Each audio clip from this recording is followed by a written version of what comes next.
Assalamualaikum warahmatullahi wabarakatuh.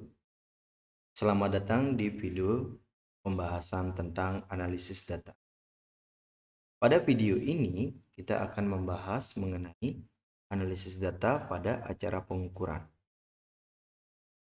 Acara pengukuran sendiri memiliki 3 tujuan ya, yaitu yang pertama menentukan volume, massa jenis, dan nilai ketidakpastian dari pengukuran ya. Nah, untuk formatnya bisa menyesuaikan dengan format yang ada. Jadi di sini kami akan memfokuskan pada pembahasan acaranya ya. Nah, alat dan bahan kalian harus buat dengan rinci ya, seperti ini. Jadi ada spesifikasi alatnya dan jumlahnya ya. Nah, di landasan teori yang terpenting adalah kalian harus punya rumus untuk volume benda, massa jenis benda, dan nilai ketidakpastian. Tentunya landasan teori yang baik adalah landasan teori yang memiliki cerita. Ya, seperti di sini saya menceritakan tentang alur tentang besaran fisika seperti itu ya. Nah, pengukuran itu apa gitu kan? Baru ke jenis-jenis data. Data ternyata di sini ada dua bagian, data empiris dan data terproses. Nah, di sini saya gunakanlah nilai ketidakpastian untuk mencari deviasi ya. Jadi pada poin di sini yang ingin saya jelaskan adalah bahwa sebelum menuju ke paragraf baru kita harus membahas sedikit tentang apa yang akan kita bahas pada paragraf sebelumnya di paragraf awal gitu ya. Contohnya ini, sedangkan data terproses adalah data yang diperoleh setelah dilakukan pengolahan tertentu, misalnya melalui sebuah perhitungan. Harus saya jelaskan tentunya dalam pengolahan data empiris karena saya sedang membahas tentang data empiris ya, seperti itu. Dan perhatikan, jika kalian punya simbol-simbol kalian buat dalam kalimat, jangan tulis keterangan seperti ini. Ini jangan ya, tapi kalian tulis saja dalam bentuk paragraf gitu ya. Untuk sumber-sumbernya kalian boleh menggunakan sumber yang sama untuk paragraf yang berbeda. Jadi tergantung pada urgenitasnya ya, atau tergantung pada ide pokok pada paragrafnya. Nah, perhatikan yang di sini ada tanda merah ini, itu menandakan bahwa penomorannya adalah acaranya ya, acara 1, dan tanda biru yang di belakangnya ini adalah jumlahnya ya. Pada itu persamaan keberapa ya. Seperti itu. Jika sudah demikian, perhatikan di sini menggunakan after space ya. Di sini kasih spasi, bisa kalian lihat sendiri di sana after space. Nah, untuk prosedur percobaan gunakanlah kalimat pasif ya. Pada modul kita menggunakan kalimat perintah ya. Perhatikan saja. Jadi di modul itu menggunakan benar-benar kalimat perintah. Jadi kita harus ubah di sini menggunakan kalimat pasif. Bagaimana cara menggunakan kalimat pasif yang baik pada prosedur? Objek yang ada kita taruh di depan dan kata kerja yang digunakan menggunakan imbuhan di ya. Contohnya nih, objeknya yang tadi mulanya di belakang adalah panjang, lebar, tinggi ya. Saya ubah ke depan menjadi panjang, lebar, dan tinggi benda T diukur menggunakan jangka sore ya. Jadi perlu diperhatikan. Nah, selanjutnya yang teman-teman perhatikan di sini pada poin hasil pengukuran. Di hasil pengukuran yang teman-teman harus perhatikan adalah berapa angka di belakang koma ya yang digunakan. Nah, tabelnya seperti pada tabel 1D2, ikuti saja, tinggal kalian masukkan nilainya. Nah, perhatikan pada tabel itu ada dua angka di belakang koma. Dua angka di belakang koma maksudnya apa sih? Maksudnya dua angka di belakang koma itu adalah nilai skala terkecilnya dari suatu alat ukur. Jadi nanti untuk nilai sampai bawahnya juga harus menggunakan dua angka di belakang koma ya. Itu pula dengan sampai tabel 1.6. Pada analisis data, kita akan membahas yaitu dua hal. Yang pertama, menghitung volume dan massa jenis dari setiap bendanya. Terus yang kedua, menghitung nilai ketidakpastiannya. Yang pertama, kita akan menghitung volume dan massa jenis dari balok pejal. Nah, kalau balok nih kan punya persamaannya berbeda dengan silinder maupun dengan bola. Pada balok digunakan yaitu panjang kali lebar kali tinggi. Nah, pada sampel di sini saya mau hitung yang volume pada benda volume balok yang pengukuran pertama saja, ya. Ini maksudnya. Jadi yang volume pertama aja dari panjang 1, lebar 1, tinggi 1, ya seperti itu. Nah, kita setelah masukin panjang kali lebar kali tinggi, kita harus tulis rinciannya, ya. Rinciannya umpama saya dapat nilainya nih, ya di sini volumenya itu panjangnya adalah sebesar berapa? 20,5 ya mili umpama. Tuannya sampai 50 gitu ya. Terus lebarnya juga dapetin 20,63 mili ya kan. Sini 20,62 mili ya. Nah, di sini kita tidak cukup menuliskan sama dengan saja ya. Jadi tuliskan V-nya, variabel volumenya itu cukup pada awal dan akhir saja. Nah, setelah dikalikan, kalian udah dapat nilainya di sini. Ya, sudah dapat nilai pengkaliannya. Seperti ini, maka kalian harus tuliskan berapa nilainya ya. Jadi harus dijabarin dulu nih, baru kalian tulis hasilnya. Nah, tapi nggak perlu kalian tulis untuk volume 2, 3, dan seterusnya, nggak perlu. Bagaimana cara kita mengakalinya? Yaitu dengan cara membuat rujukan ya. Rujukannya seperti apa? Contohnya seperti ini. Volume untuk perulangan 2 sampai 5 termuat pada tabel 1.2. Sedangkan volume menggunakan mistar termuat pada tabel 1.3. Jadi pada tabel 1.2 dan 1.3 ya, 1.2 dan 1.3 sudah terdapat nilai volume ya. Nah, seperti itu. Nah, selanjutnya ke massa jenis. Ya, massa jenisnya, massa yang pertama tadi, yang ini, teman-teman bisa lihat. Massa yang ini, ya, yang di sini nanti akan dibagi dengan volume yang di sini, hingga didapatkan nilai ρ-nya.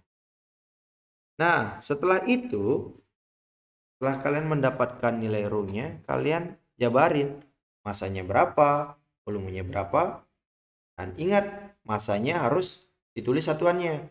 Satuannya kalau satuannya di sana gram, ya udah tulis gram. Volumenya mili meter pangkat 3, ya udah tulis milimeter pangkat 3. Baru nanti dioperasikan sehingga didapatkan nilai dan satuan yaitu gram milimeter pangkat min 3. Itu pula dengan P2, 3 itu kita langsung saja rujuk seperti ini. Massa untuk perulangan 2 sampai 5 termuat pada tabel 1.5. Ya, massa jenisnya ya. Sedangkan untuk perhitungan massa jenis menggunakan mistar seperti ini. Yang ini menggunakan yang kasor. Itu ya. Oke, ya sudah demikian. Sama juga dengan untuk silinder pejal, cuma persamaannya saja yang berbeda, tapi metodenya juga sama ya. Semua sama sampai dengan bola. Selanjutnya, teman-teman yang perlu kita perhatikan adalah bagaimana sih cara penghitungan ralat ukur. Yang pertama, ralat ukur itu harus teman-teman ketahui ada dua jenis. yaitu ada yang secara pengukuran langsung dan tak langsung. Pengukuran langsung itu kayak gimana? Kalian ukur dan didapatkan suatu variabel. Contoh, di sini adalah massa, panjang, lebar, tinggi. Di sini dituliskan. Kita ukur secara langsung. Jadi kita menggunakan perhitungan ralat pengukuran, yaitu menggunakan simpangan rata-rata. Ya. Nah, gimana caranya? Yaitu dengan cara seperti ini. Contohnya ralat ukur pada panjang ya. Jadi simbol delta ini menyimbolkan bahwa nilai selisih ya, perbedaan rentang nilainya gitu ya. Bagaimana cara mendapatkan nilainya, yaitu dengan cara sigma PI min P rata-rata per N. Maksudnya kayak gimana sih sigma P ini? Maksudnya seperti ini. Saya akan jabarkan. Artinya P ini adalah P1 ya. Jadi teman-teman jangan terkecoh ya. Jangan terkecoh sama simbolik saja. Di sini cuma simbol saja, jangan dibuat bingung. Tinggal dihapus ya seperti ini. Kita tambah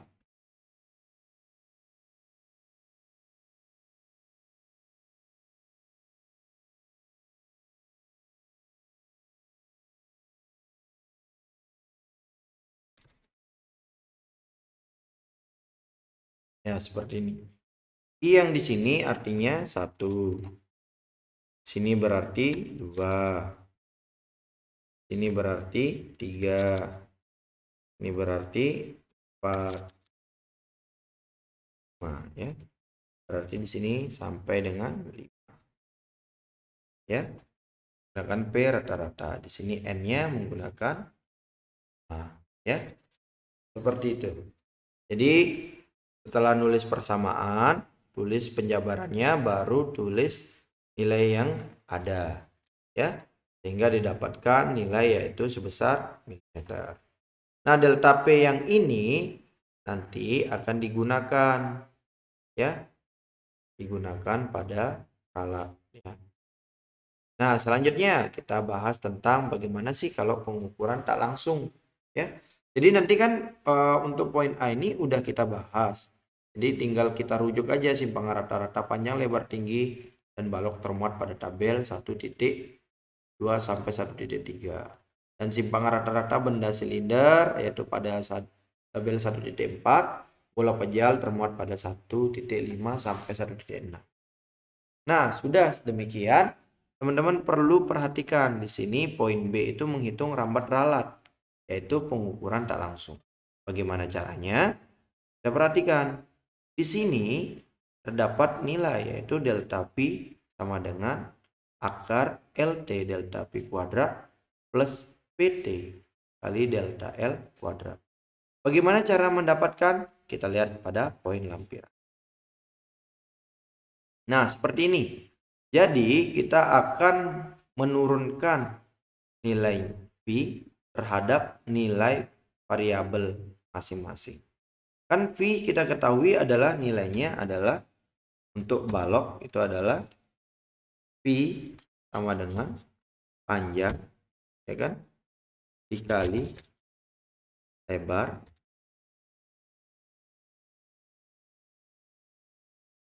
dikali tinggi ya.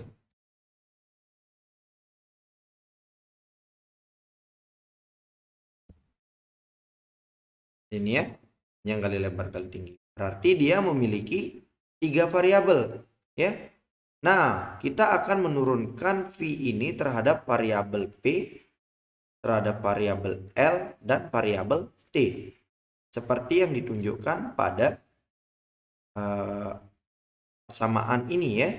Jadi do P, delta P sama dengan akar dari do P delta P dalam kurung kuadrat pangkat 2 plus do P per do L kali delta L pangkat 2 plus do P per do T delta T pangkat 2. Seperti itu ya. Oke, jadi bisa dilihat teman-teman. Nah, selanjutnya Kita kalau udah tahu, maka kita tinggal menurunkan. Jadi menurunkan bagaimana sih cara menurunkan? Tinggal teman-teman perhatikan di sini. Jadi kita langsung saja copy di sini. Nah, kita masukin Pi-nya itu berapa sih nilai Pi-nya? Pi-nya adalah panjang kali lebar kali tinggi. Seperti ini kan. Ya udah, kita tulis saja di sini gitu. Ya. Tuh, Pi itu adalah panjang kali lebar kali tinggi. Ya, kita ganti saja. Nah,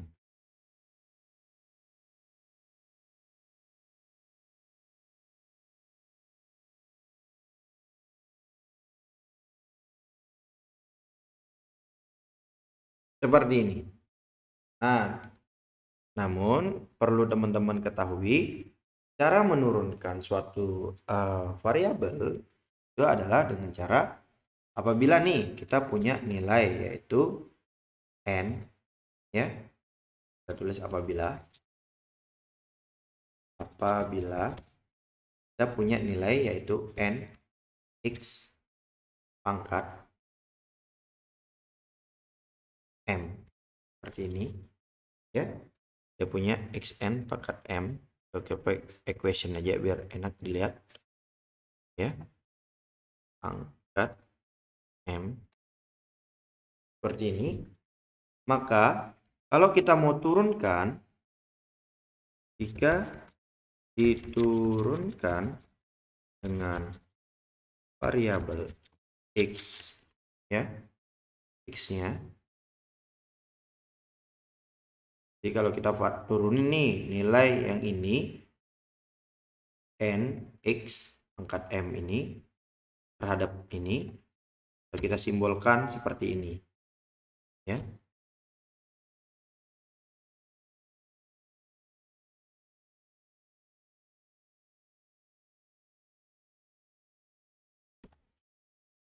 X, ya kita turunkan ini, kasih dalam kurung,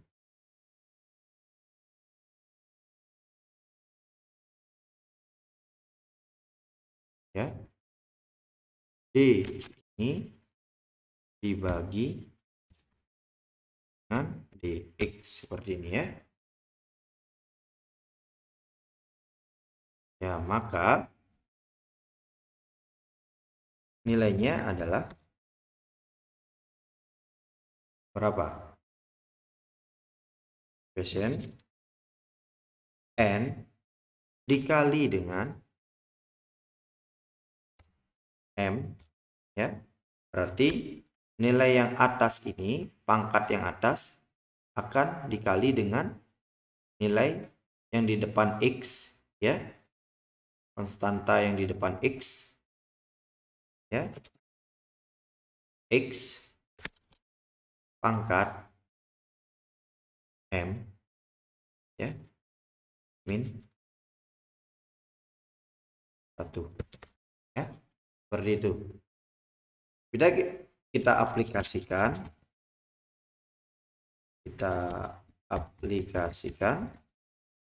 pada persamaan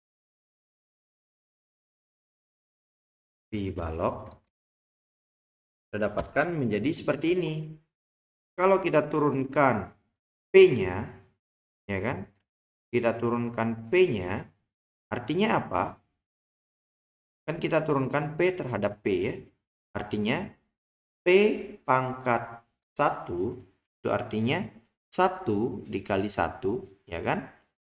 Contoh dah, kita turunkan terhadap P-nya aja. Berarti P dengan LT P, ya, pangkat 1, ya kan, seperti ini. Jadi 1 dikali, nah seperti ini kan, bentuknya sama saja. P pangkat 1 berapa? P kan? Ya, seperti itu. Jadi P pangkat 1 yang di sini itu artinya adalah 1 dikali dengan P pangkat 1. Seperti ini, ya. Itu sama artinya. Nah, jadinya berapa? 1 dikali dengan 1 sama dengan 1. Nah, Terus pangkatnya dikurangi dengan 1. Berarti nilainya adalah P pangkat 0 gitu ya. Nah, kalau kita masukin yang di sini ya. Jadi kita contohin saja di sini, kita masukkan. Ya, dimasukkan. Seperti ini. Ya, jika dimasukkan di sini, berarti di sini adalah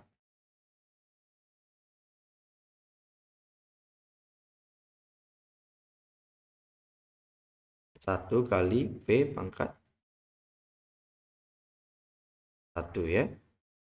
Ini di P. Ya, seperti ini. Maka nilainya adalah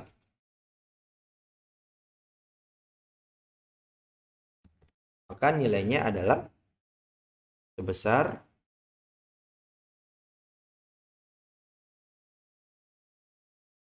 1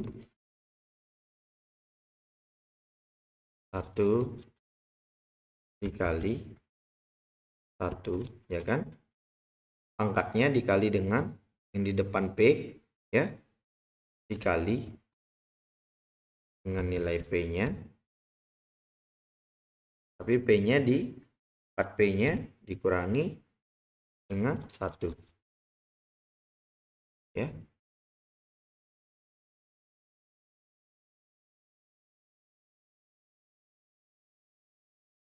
Ya, seperti itu. Berarti sama dengan R plus P-nya berapa? Berarti 1 kali P sama dengan P. Ya, berarti P pangkat 0 itu sama dengan 1.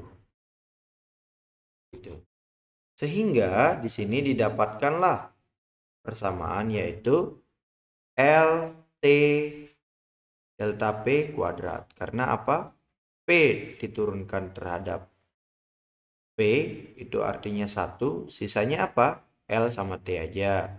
Nah, yang di sini L yang diturunkan berarti L pangkat 0 itu 1, P kali 1 kali T jadinya sisanya PT delta L ya kuadrat. Begitu pula dengan delta T-nya. Sudah? Demikian juga dengan silinder. Kalian masukkan rumusnya dulu, terus diturunkan terhadap nilai masing-masing. Untuk D besar di sini adalah diameternya ya. Oke. Selanjutnya, kalau sudah di poin analisis data kita sudah bahas nilai ketidakpastiannya, teman.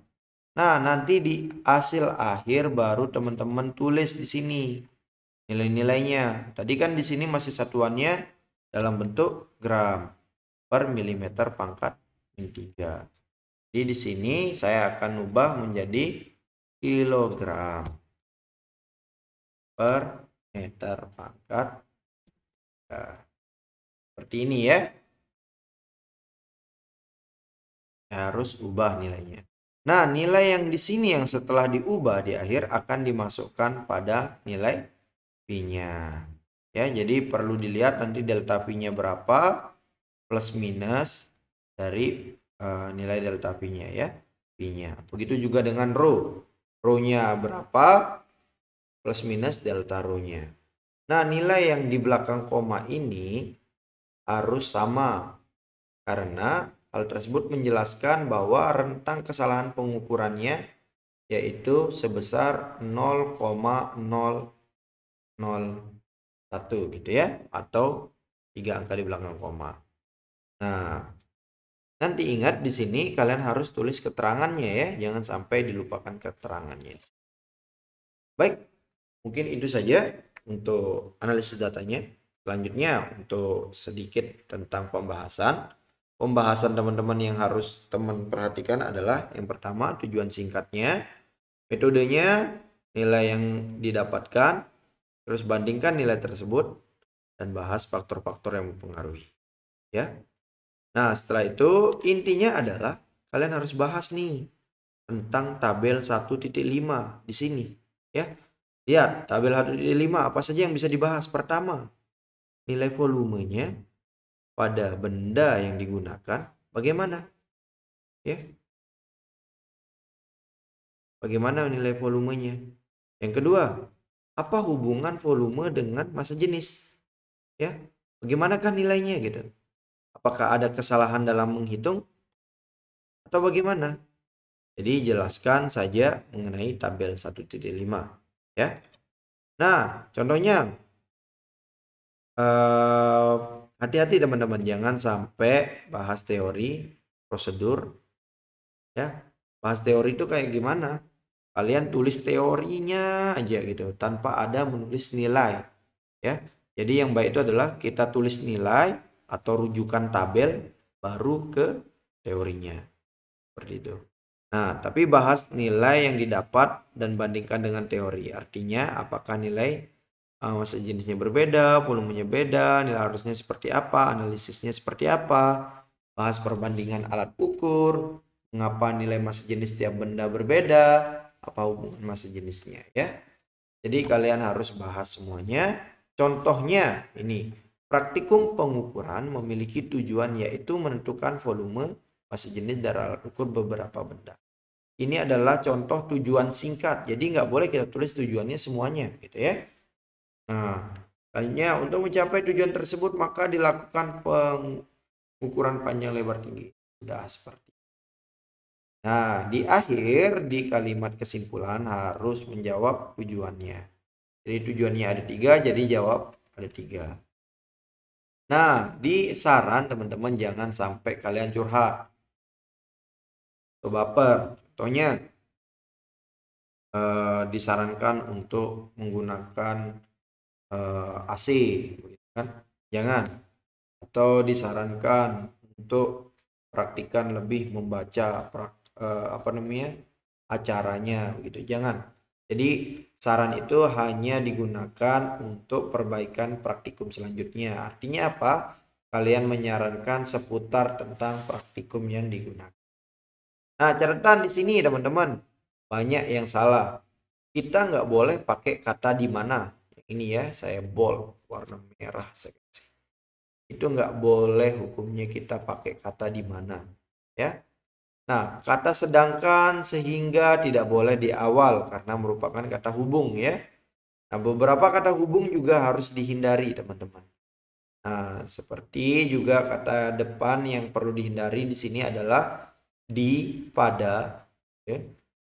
Khusus untuk pada boleh di awal dengan syarat kata kerja ditambahkan awalan di. Contoh nih, praktikum ini dilakukan dengan cara, nah di situ boleh ya. Arah asal yaitu arah tujuan yaitu kepada, akan, terhadap, oleh karena itu gitu kan, nggak boleh dengan dan albakat daripada, tentang, mengenai, sampai, ini nggak boleh ya. Oke, itu saja mungkin penjelasan dari saya. Perhatikan mungkin semua format yang sudah diberikan. Terima kasih atas segalanya. Semoga sukses selalu dan semoga laporannya lancar untuk dibuat. Salam dari saya. Semoga bermanfaat. Salam hangat fisika.